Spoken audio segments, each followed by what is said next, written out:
लाल घोड़ा चीता कांबर सूरज बाबा रंथ जोतले जस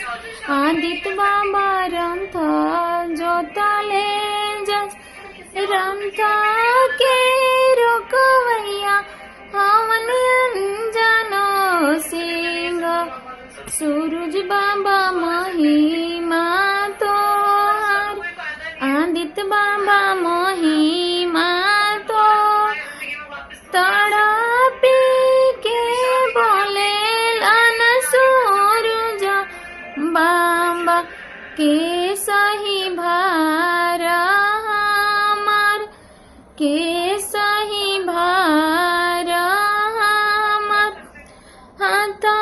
जोड़ी बोले लन अनजनो सिंह हम सहबराओ भार हम सहबराओ भार धनी करी है छठी के बरतिया हम सहबराओ भार हम सहबराओ भार अमा करी है छठी रे बरती हम सहबराओ भार